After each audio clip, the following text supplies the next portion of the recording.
Okay. All right, hey guys. So it's 1983, and I'm having dinner with my parents, White Castle night. Suddenly,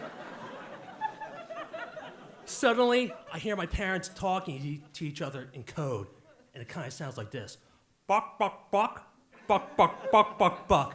Then I realize they're talking in Chinese. My mom and dad never spoke or taught us Chinese. They raised me as a typical American kid. I'm a first-generation American. I wore plaid button-down shirts and blue Levi jeans, just like the outfit I have on today. They named me David. There's only 2 syllables and 2 vowels. You like that, right? Easy. I grew up in a predominantly white neighborhood. We were that yellow post-it on that white picket fence. As my hunger for curiosity grew, I was trying to figure out, what is mom and dad saying? Suddenly, I hear my sister Debbie whispering, David, what? David, what? David, you're going to Catholic school on Monday. Holy shit. I'm not even Catholic. I did not know what to expect. By the way, that's my little John impression right there. Yeah. So, all right, Monday morning rolls around. I put on my blue button-down shirt, navy blue slacks, and my clip-on tie. I'm ready to go to Catholic school. As I bust open those heavy metal doors, I walk through this long hallway, and I see all these crosses on the walls. Cool crosses, man. As I continue to walk, I see all these nuns in their long white habits, and the priests are all dressed in black. It reminds me of Halloween or some cool like Star Wars movie. I just start craving candy. Finally, I get to my classroom. As I walk in, I see this like tall white woman in the background. She's wearing a long white habit, matches her pasty white complexion. She was really white. She addresses herself as Sister Louis Agnes Marie. I said, have a seat.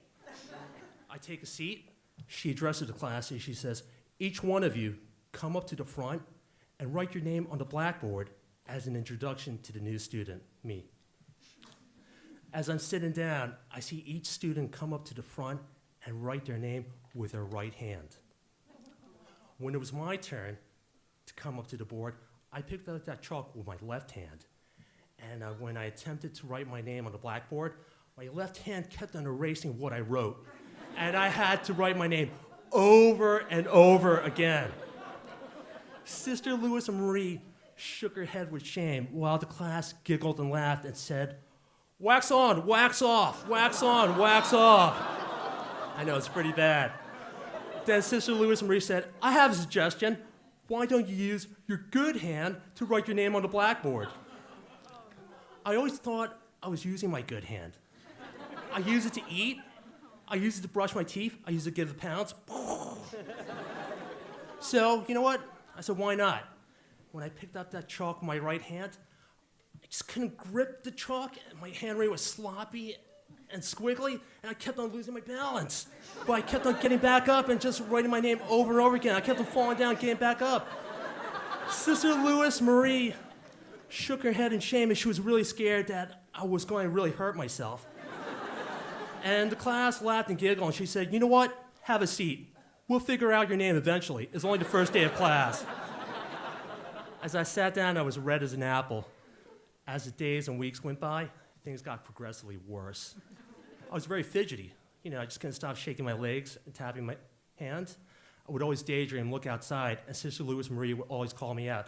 David, you'll make a great carpenter like Jesus one of these days. So bad. So bad. So, obviously I felt out of place. I felt like a one-legged man in an ass-kicking contest. You know why? I was Asian, I was left-handed, and I was alienated. My parents' concerns grew with frustration, but they were optimistic that one day I'll fit in like the rest of the class. So one sunny afternoon, they got us lemonade to drink.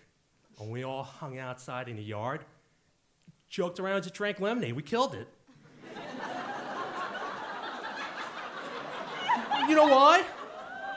Because the whole idea behind lemonade is that there's no right or wrong way to drink lemonade. You can use your left hand, you can use your right hand, as long as you get in your mouth, not in your hands. So, when we went back to the classroom, I found out I had a problem. I had to go, so I was too scared to address it in front of the whole class. So I'm like, Sister Louis Marie. She's like, what? Sister Louis Marie. What, David? Speak up. Sister Louis Marie, I have to use the bathroom really, really bad. David, you had your chance already and you blew it. Now sit down, be quiet. Don't interrupt my lesson about Noah's Ark and the Great Flood again. So as I'm sitting down, I try and hold it in. I feel a couple drops come down my leg, then suddenly, psst, psst. I just let it rip, start pissing like a racehorse. My classmate Jason next to me feels something slippery on his foot, looks on the floor, says, yo, what the fuck, dude? Looks at me, screams, ah! God has opened the floodgates to destroy us. Everyone just goes buck wild, just try to avoid this yellow liquid mass like the blob. At the end, the whole classroom was completely wet. Fortunately, no one got hurt. My parents showed up, picked me up. That was the last day I ever went back to Catholic school. I escaped the world of torment I was in. Today, as a survivor, I'm here today to share the story with everyone. Thank you.